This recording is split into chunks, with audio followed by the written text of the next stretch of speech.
Well, jobs report, it's strong, but do you really believe the data? I mean, I'm kind of a non-believer, but I brought in Jim Welsh today from Macro Tides, so he could talk a little bit about whether he believes the data or not.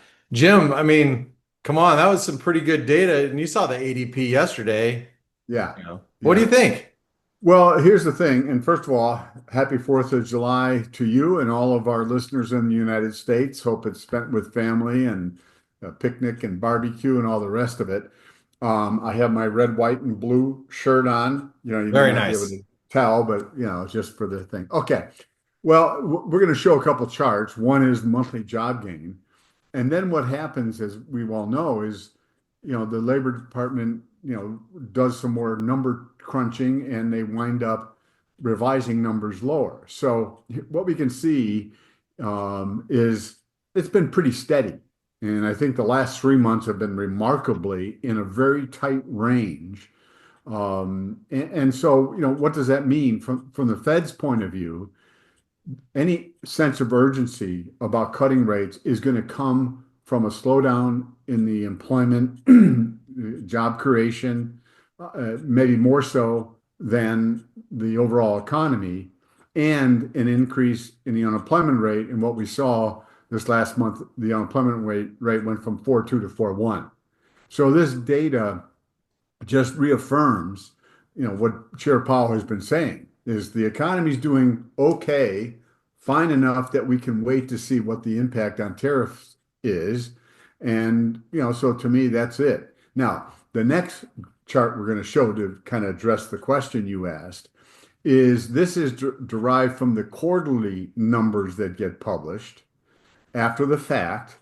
And this shows the revisions that took place of the data from March of 2024 through December of 2024. So originally, the Labor Department said, 1.4 million jobs were created in those 9 months. After they got done revising it, it was 607,000, 800,000 less. So you're talking about, 80 to 90,000 per month being peeled off. And the same thing I think is going to continue to happen, Blake. And there's some, conspiracy theory things. It's just they get more data and it just becomes more accurate. The problem, of course, is Jim, I think it was framed yesterday to me from Chris Weston of Pepperstone. I want some yep. bear porn. Come on, tell me that things are good.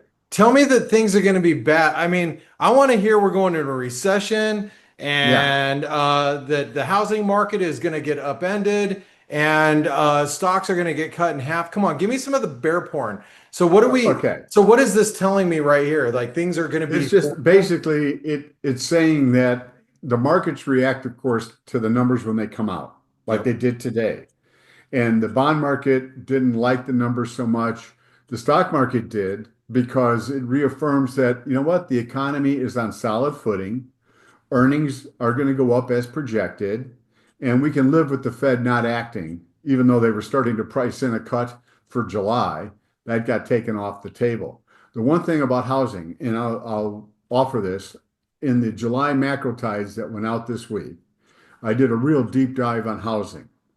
And bottom line is housing prices, in my view, over the next 5 years are going to decline probably by 10 to 15%. That's nothing. And it could be I want to see more. 50%. No, I'm talking about home prices. I know. I Home want to see prices. 50%. I want to see them cut in half. So, Give me a repeat of 2008. yeah, we don't want that. We really don't want that. But my point is that in the near term, the economy is okay. Think about it. And this is the point I made, after Memorial Day, 3 million people went through the TSA checkpoints. Well, the same thing is going to happen here over the July 4th weekend. So if you're looking for anecdotal evidence that the economy is okay and this consumer on balance is okay, to me, that's anecdotal evidence that that's true.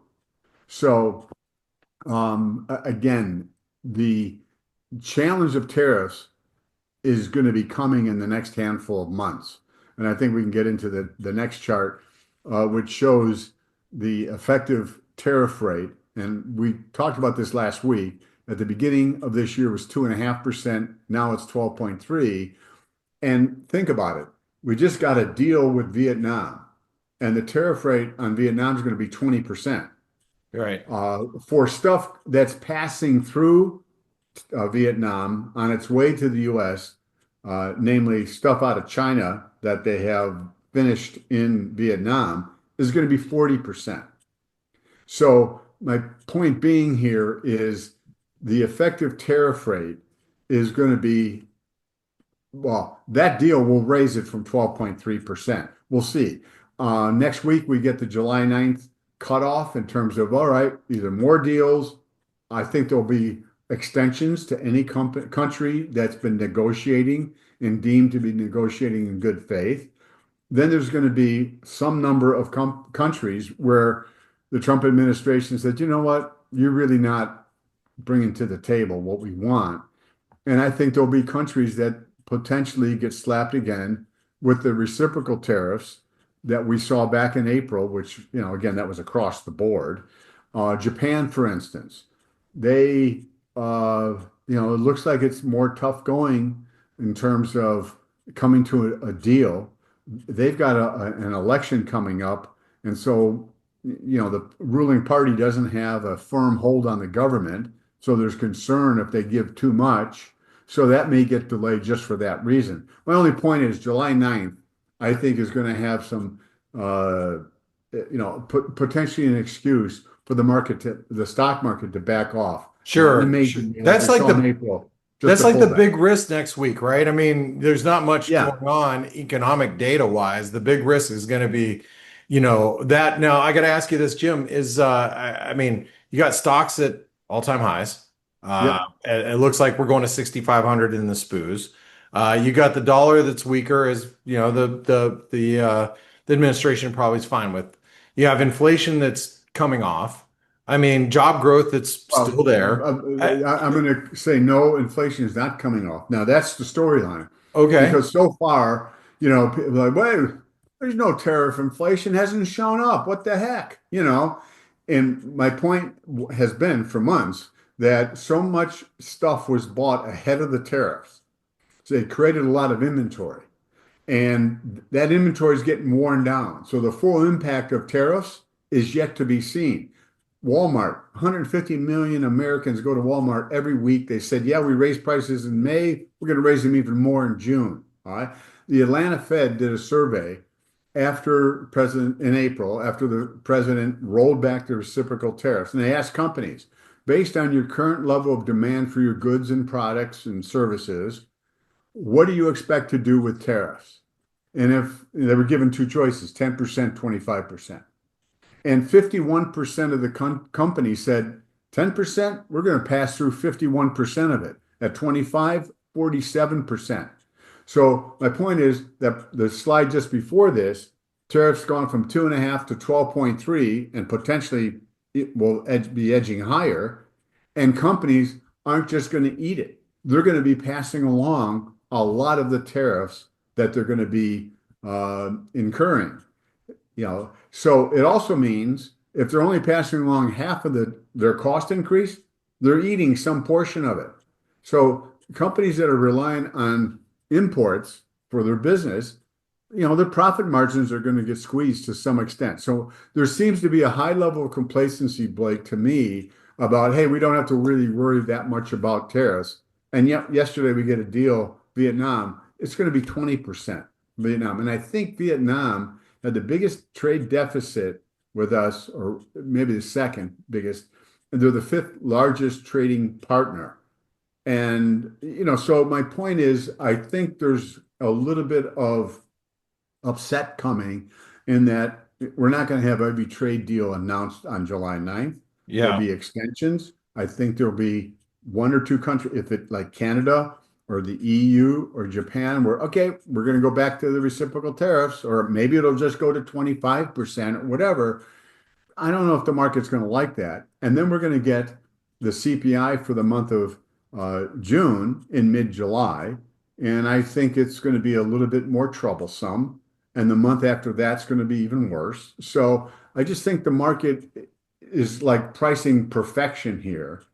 And You think? that makes me concerned. You think? Man, I'm bummed out A because little. my fake knockoff Nikes that come straight from Vietnam are going to be more expensive.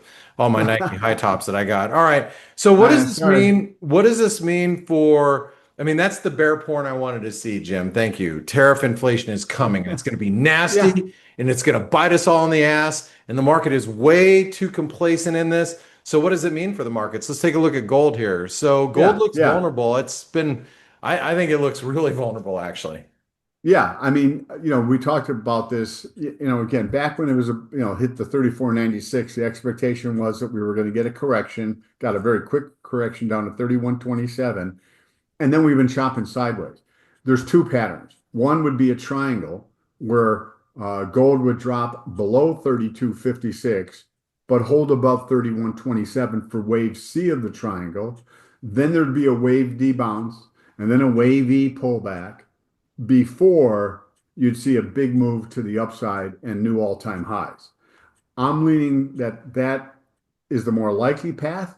The second path is made more in line with what you just said, where A down to 31.27, B up to 34.49, and wave C is going to take gold below 31.27 before we get the move to an all-time high. So my take here is all-time highs are coming. Now we just have to go through this wave four correction. It's either going to be a triangle, which will consume more time than price erosion, or wave C below 31.27 is dead ahead. And it would imply, 3,080, something like that. Yeah. And then we get the wave five rally. So I'm bullish longer term. I've been negative looking for a correction since gold hit that 34.96. And we're just doing a lot of sideways chopping around, which again is a sign of a market that's still fundamentally bid. All right. Well, let's talk about the dollar because the dollar cannot get out of its own way, Jim. I mean, yeah, we got a little bit of a bit, but you can even see in your little Yeah, bar chart here, we're still at, not far from the it's just lows off of the the lows. session. Yep, yep, yeah. So again, near term over the last 2 weeks, I've been looking for the dollar to head south, potentially down to 95. That's where the first decline from the 114.77 high was over 15 points. You subtract 15 from 110.17, the high in January of this year, gets you 95. So to me, that's always kind of like lurking out there. In addition, the 5 exponential, the red line, and the 13 exponential green line, the red has been below the green line. So to me, as long as the 5 exponential is below the green 13, we can still grind lower. Now, the one thing I'll point out is the dollar is about 1.5% lower than it was when it made its initial low in April at 97.92. Look at the RSI. In April, the RSI was at 21, and now it's north of 30. So, and we've talked about positioning. Sentiment is incredibly negative. So my take is the dollar is nearing the end of the correction that began in September of 2022 when it traded up to 114.77. All right. Now we're just putting the cherry on the whipped cream on top of the ice cream sundae. Or you're putting the E in front of the end and end. Yes, thank Okay. you. All right. All right. Fair enough. All right. TLT. Hadn't heard that one before. All right, TLT. All My take has been is the long-term trend in treasury yields is up. And that's because of the way it declined from the highs in March of 2020, 5 waves down into October of 2023. Expected a counter trend rally. We got it up to 101 and change. And you can see it's been grinding higher over the last 2, 3 months. We're flirting with the red trend line, which is delineated the low that we saw back in, I think it was May sometime. yeah, over And that here. horizontal high at 89 or 86, pardon me, 75, 80, whatever you want to call it, where we kind of got above it. And now we're coming back down to this support. So to me, Blake, the bond market is just acting very poorly. And if the inflation news goes as I expect, between now and mid-September, I think the headline CPI the annual rate will be up at least by 0.3%, and it could be more. I don't see that being great news for the bond market. In addition, passing Trump's, big beautiful bill, Yeah. it is going to have. Well, Yeah, what is the passing of the big beautiful bill? Just off the cuff, really quick. What does it do? I mean, stocks obviously like it. I mean, but what happens with the dollar? What happens with fixed income here? I think rates are going to go higher. Okay. Well, but That what does would that do to the benefit. dollar? Does the That would dollar get benefit the sold off? dollar. I'm Huh? sorry. Does the dollar sell off? No. Okay. Again, I think technically the dollar's near a fairly significant low. Is Right. it going to rally to 104, 105, or is it rallying above 114 or to 110? Cross that bridge if and when we see a bottom get put in place. Yeah. But the bond market suggests that we're going to see higher yields. Okay. You got the employment report today. What did short-term rates do? They went up more than long-term rates did. Yeah. The other thing is in the package that's being discussed is the a tax write-off for investments. So that if you invest a dollar, you get to write off the whole dollar in year one, as opposed to over 3 years, 5 years, and so forth. That, by all accounts, should spur business investment, which again is a plus for the overall economy. So to me, the bond market is going to be under pressure because I think inflation is going to pick up, and the economy, I don't think, is just going to roll over here yet. Okay, You Jim, know, we've got a couple more charts with the S&P. I want to go over those, and then I'm going to ask you a couple questions yeah. real quick. So let's Okay. get into some of these. So you have the advanced decline line in the S&P. What are we looking at here? Well, the AD line, Hmm. which is the bottom panel, is making new highs. And back in February, one of the things that was negative about the market was, hey, the S&P is making higher highs, the AD line isn't, and that is one of the better indicators. So if you're a technician and you're not paying attention to the advanced decline line, you should start paying attention to the advanced decline line. It's one of the oldest indicators out there, and yet I think it provides good information in terms of the longer term. So the fact that the AD line is making higher highs, I think is constructive for the market as we look out, over the next 3 to 6 months. The market needs a reason to sell to go down. Now, maybe in 2 months, a good reason will show up. But right now, the breadth is very constructive. The only caveat here is from the low in April at 48.35. To me, you can kind of count 5 waves up. So that implies at a minimum, we still might be in wave three. There's always multiple counts in Elliott Wave stuff. But I think we're nearing a potential for a pullback of some magnitude, possibly down towards 5,800 before the market moves up and makes another new all-time high. So the AD line to me is showing that the underlying strength of the market is good and healthy.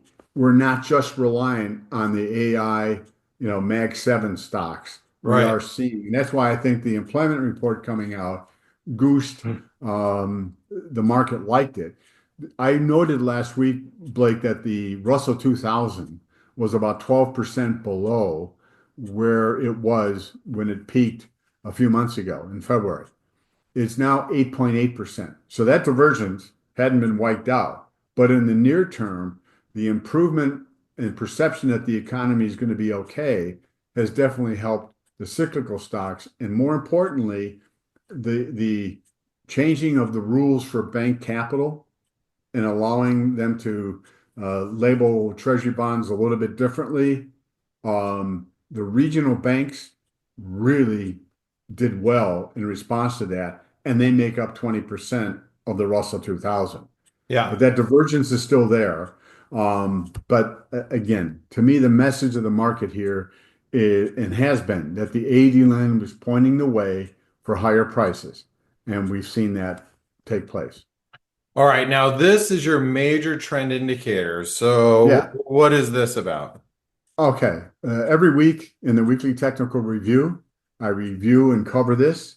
And it's the indicator I developed a bunch of years ago to identify bull markets and bear markets.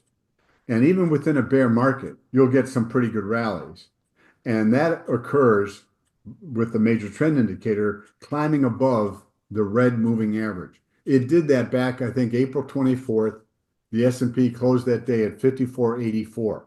So that was a bear market rally buy signal. And it's one of the reasons why I thought the market at that point would continue to move up. Then in late May, the major trend indicator got above that green line. Well, that based on that, going back to 1928, the major trend indicator, that's how far back I've taken it. Once it gets above the green line, it says, hey, you're probably in a bull market. And now this last week, it got above the blue line, which is like showing that there's a lot of strength in terms of the momentum of this move. And I'll use the analogy, you throw a ball up at 50 miles an hour, it takes, even as it starts to lose speed, from 50 to 40 to 30, it still gains altitude. And as opposed to throwing a ball up at 20 miles an hour, it doesn't have much follow through. So what the major trend indicator is saying to me, based on history, is yeah, we're vulnerable to a pullback, but I think after that pullback, we're likely to see more upside. Well, it makes that makes sense, and all the charts that you put together do make sense to me as well. So I'm going to ask you a couple of quick questions as we go through this. I want to ask you your opinion about the overall sentiment of the market. I mean, you just gave us the evidence why stocks are going higher. I know you've thought in the past that we might see a correction, but you think about all the things, the tailwinds that the market has. You got this as we discussed last week, you have the potential shadow Fed, or you can call Donald Trump the shadow Fed, really. I mean, in essence, right now, he is acting like it. You've got, a lot of people that are on the sidelines that just didn't want to chase this market higher. The tariff situation, it's not ultimately, I mean, it's not as bad as we thought. People, at least the narrative right now, is inflation is tame. As you pointed Mhm. out, it might change. Um, the Middle East seems to be calm as of right now. It doesn't seem like there's anything that can really stop the bull market as we see it.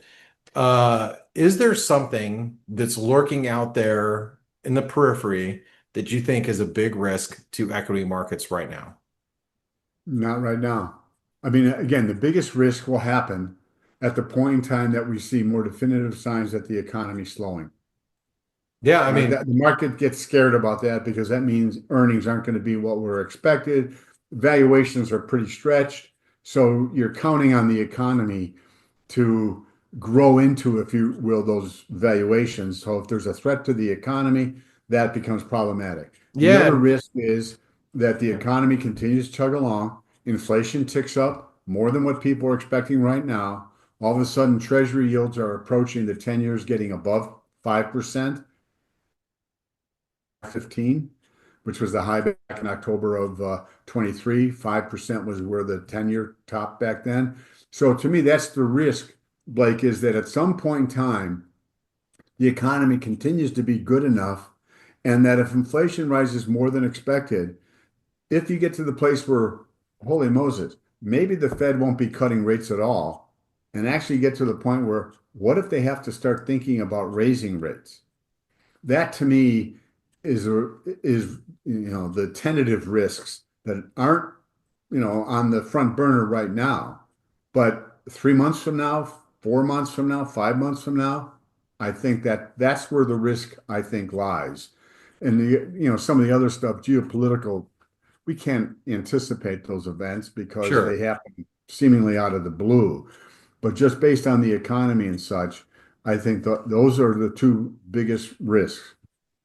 Well, the reason why I have to ask this, Jim, is, if it doesn't matter where you go. And I was joking around about the bear porn, but I mean, you've been pretty constructive on the market the last few weeks, and here we go breaking out. The economy doesn't look bad.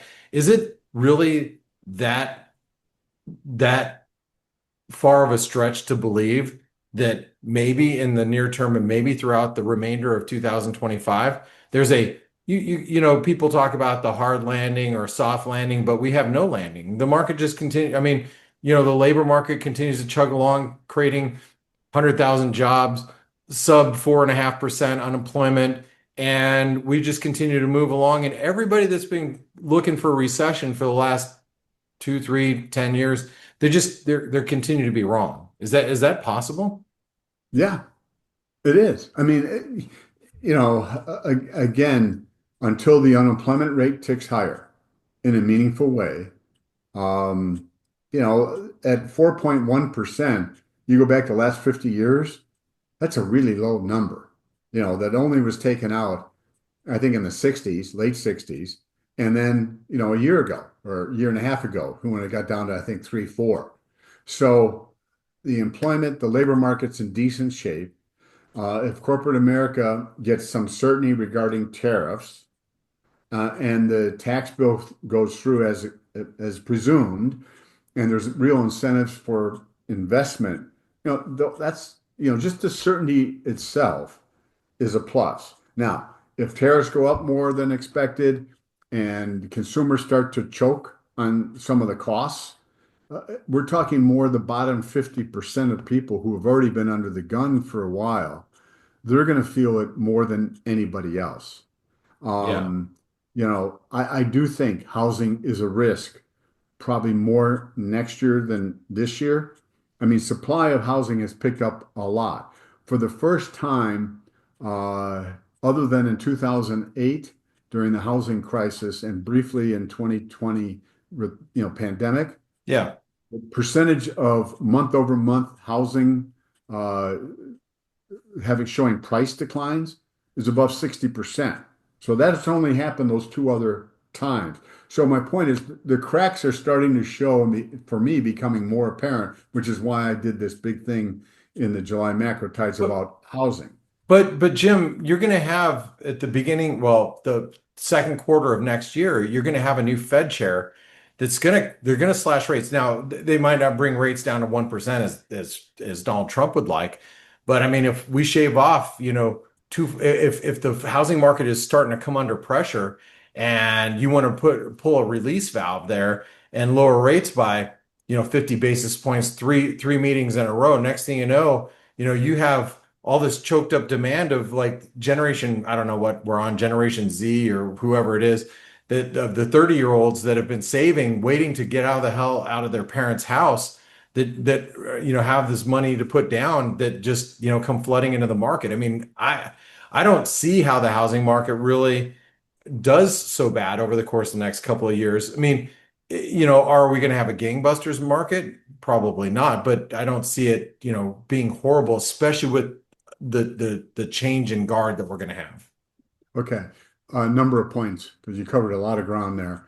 One of the things I discussed in the weekly technical review and the macro ties for July is, okay, President Trump has been rude in terms of some of the things he said about Chair Powell. Yeah. So yes, he's going to nominate somebody else, and somebody else will take over in May because I don't believe Chair Powell is quitting before then.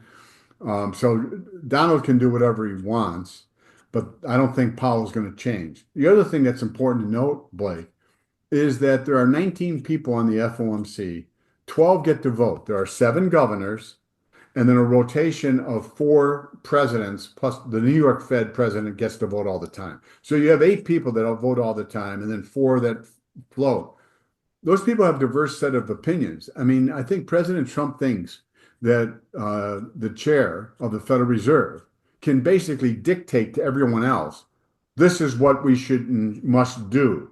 And it doesn't work that way.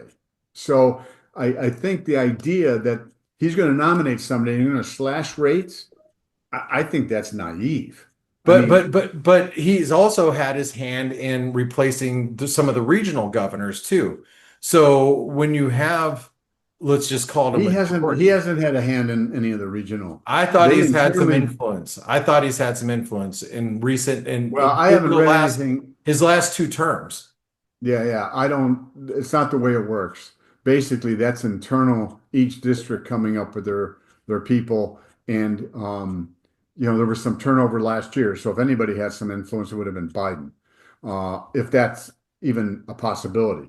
My Okay. only point, I guess, is the idea that the chair dictates to everyone else what policy is going to be is just baloney. It's just not the way it works.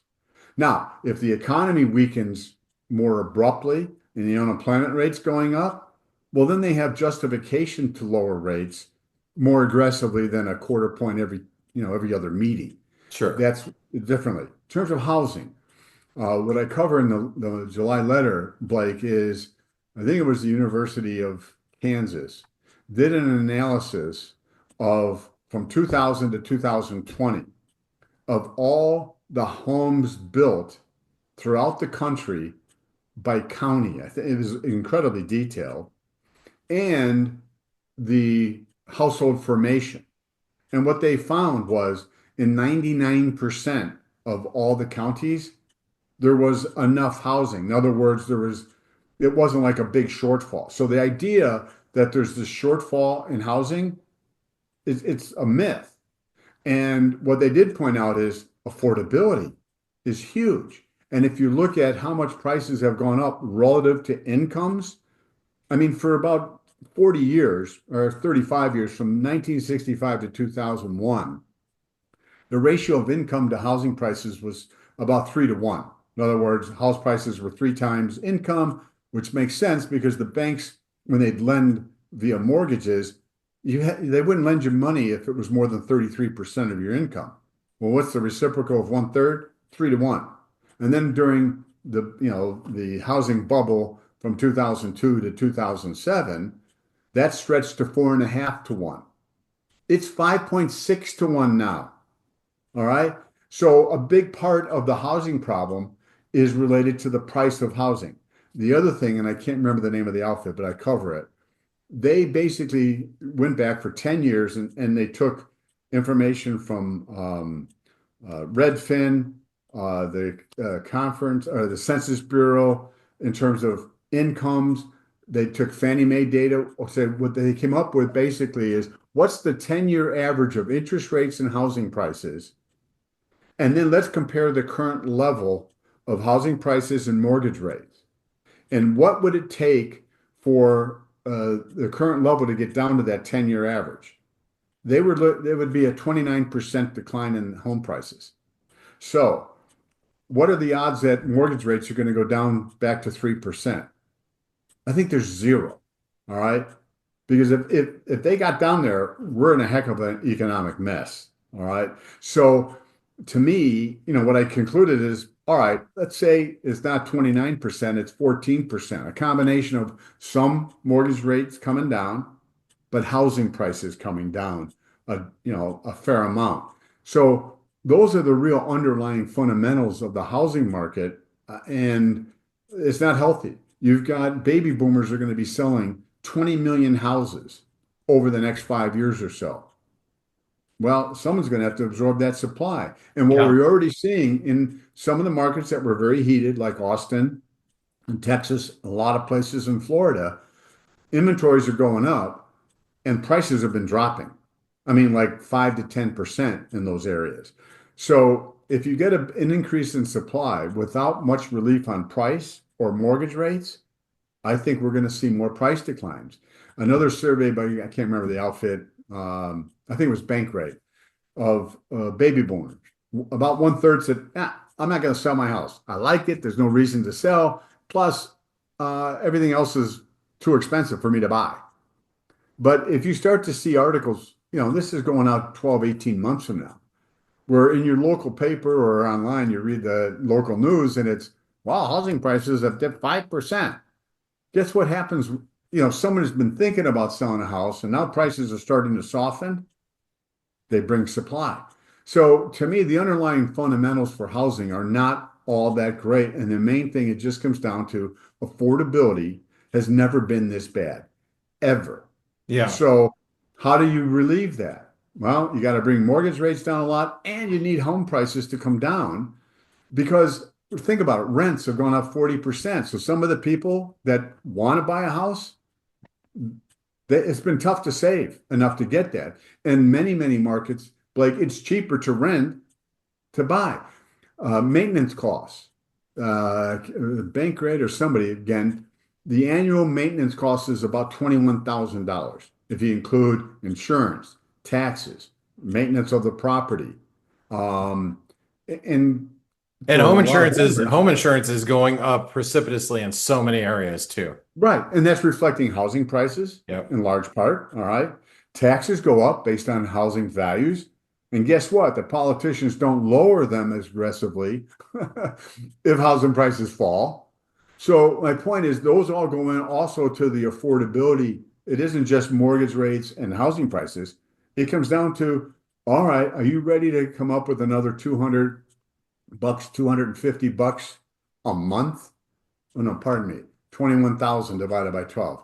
Oh, more like $1,500 to $1,800 in order for maintenance. Right. That's a Well, lot of Jim, I money. tell you, there's a lot to think about as far as housing goes. And what's an email that people can use to get their hands on If you're, one okay, of some of Jim those Welsh. reports? Yeah, Jim Welsh Macro at Gmail. I'll send you the July macro tides. So to your point, is housing's not going to crater in the next few months, but I think as we move progressively into next year, if we don't see mortgage rate relief and so forth, housing is going to get weaker. And that's not a plus for the economy because it means we're going to spend about 4% of GDP comes from construction of Yeah. both housing as well as apartments. So, it's around the edges, but it's still significant. Yeah, and you take all the, I mean, the top, 20% of the United States, they own a lot of equities and they own a lot of homes, Yep. Yep. and they're fine right now. Prices haven't really deviated too much, but their spending could be cut dramatically if they start to see either one of those two things change. So lots If to chew housing on, prices, Jim. one last point, if housing prices do drop 14%, it would shave about $7 trillion out of the net worth. 35 trillion housing net worth, 14% would, it was 7 trillion bucks. Wow, it's a big So to your number. point, that will cause like people to kind of pull in the horns. And that was the bear porn I was looking for, Jim. That was it. Thank you for bringing the bear porn. All right, guys and gals. Hey, if All you right. made it this far, give Jim a big thanks and give him a thumbs up. Happy 4th of July holiday to those of you that celebrate. For those of you that don't, enjoy hopefully some peaceful, quiet European markets. And Jim, we'll catch you next Friday on the show. You got it. Thanks, Blake. Happy 4th, guys. Hey traders, Blake Morrow here. Thanks for stopping by our YouTube channel. Don't forget to like, share, and subscribe to our channel. Also click the bell notifications so you do not miss any of our market-related trading analysis from some of the leading industry experts. Thanks for stopping by. We'll see you in the next video.